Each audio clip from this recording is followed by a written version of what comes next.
சினிமால லட்சத்துல ஒருத்தன் தானே ஜெயிப்பான், மத்தவெல்லாம் பிச்சை தானே இருப்பான். இவ்வளவு நாளா ஃப்ராட் பண்ண, ஆனா இன்னைக்கு படம் எடுக்கிறக்கா வாத்தியாரே கொலை பண்ண மாட்டேன்.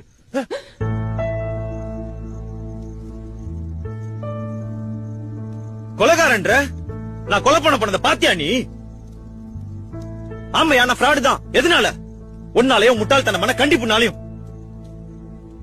சின்ன வயசுல கதற கதற ஸ்கூல்ல கொண்டு போய் விட்ட, இப்ப வரைக்கும் படிப்பு படிப்புன்னு கதற விட்டுட்டு தானே இருக்க. காய்ச்சல்னாலும் கொண்டு போய் ஸ்கூல்ல விடுவேன், ஃபெயில் ஆனா மொட்டை அடிப்ப.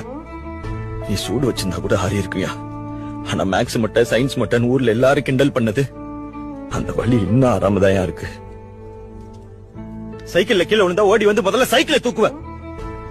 சைக்கிள் மேல வச்சு இந்த பாஸ்ல 1% என் மேல வச்சிருந்திருக்கியா? நல்ல வேலை உனக்கு இன்னொரு குழந்தை பிறக்கல. பிறந்திருந்தா அதையும் டார்ச்சர் பண்ணியே கொன்றுப்ப. நானும் அவன் இன்ஜினியரிங் சேர்க்க சொன்னேன், அது வேணாம் தானே நான் கையை உடைச்சுக்கிட்டேன். அப்போ அது விட்டியா நீ? உடஞ்ச கையோட எக்ஸாம் எழுத வச்சு. ஆனா ஒரு வார்த்தை வழி எப்படி இருக்குன்னு கேட்டியாயா? வீட்டுல உன் டார்ச்சர்ல இருந்து தப்பிக்கிறதுக்கு தான் என் ஹாஸ்டலுக்கே போய் சேர்ந்தேன். அங்க சோறு வாயில வைக்க முடியாது.